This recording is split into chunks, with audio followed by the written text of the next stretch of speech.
അഭിമാനമാണ്. കാര്യം എന്ന് പറഞ്ഞു കഴിഞ്ഞാൽ നമ്മുടെ രാജ്യസുരക്ഷ നമ്മൾ നോക്കേണ്ട കാര്യമല്ലേ. അപ്പോൾ അതുകൊണ്ട് വളരെ വളരെ നല്ല കാര്യമാണ് ചെയ്തിരിക്കുന്നത്. ഇന്ത്യ തിരിച്ചടിക്കാൻ വൈകി എന്നാണ് എൻ്റെ അഭിപ്രായം.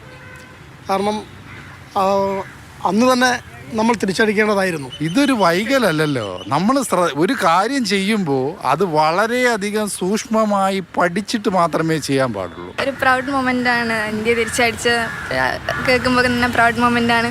എന്തായാലും ആവശ്യമുള്ള കാര്യം തന്നെ. നമ്മുടെ രാജ്യത്തെ രക്ഷിക്കാൻ വേണ്ടി, എല്ലാവരുടെയും ജീവൻ രക്ഷിക്കാൻ വേണ്ടി ഇങ്ങനെ ഒരു അറ്റംപ്റ്റ് നല്ലതാണ്. രാജ്യത്തെ മൊത്തത്തിൽ നശിപ്പിച്ചത് ഈ ഭൂലോകത്ത് സമാധാനം ഉണ്ടാവില്ല. ഇന്ത്യയുടെ പ്രധാനമന്ത്രിയുടെ നിശ്ചയദാർഢ്യത്തിൻ്റെ ഫലമാണ് ഇന്നത്തെ തിരിച്ചടി. ആവശ്യമായ ഒരു കാര്യമാണല്ലോ. ഒരാക്ഷൻ ഓപ്പോസിറ്റ് ഒരു ആക്ഷൻ. ഇതൊരു നേരത്തെ ആകാമായിരുന്നു. ഇത്ര ലേറ്റായി. നമ്മൾ 15 ദിവസം കൊണ്ടിട്ട് നമ്മളിങ്ങനെ കാര്യങ്ങൾ ഉണ്ട്. അത് നല്ലൊരു കാര്യമാണ്. അത് എന്തായാലും നമ്മൾ ചെയ്തിരിക്കുന്നത് അല്ല. പിന്നെ നമ്മൾ പിന്നെ ഇന്ത്യയിൽ ജീവിക്കുന്നത്. പാകിസ്ഥാനോട് നമ്മൾ എന്തായാലും പ്രതികരിക്കണം. നല്ലതായി പോയി തിരിച്ചടിച്ചല്ലേ.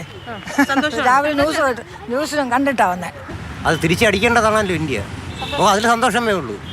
അടിച്ചില്ലെങ്കിലാണ് പ്രശ്നം. പഹൽഗാം ആക്രമണത്തിനെതിരെ ഇന്ത്യ തിരിച്ചടി കൊടുത്ത് വളരെ നല്ല കാര്യം. വേണ്ടി വന്നാൽ കൂടുതൽ ശക്തമായി പാകിസ്ഥാനെ അടിച്ച് തകർക്കുകയാണ് ചെയ്യേണ്ടത്.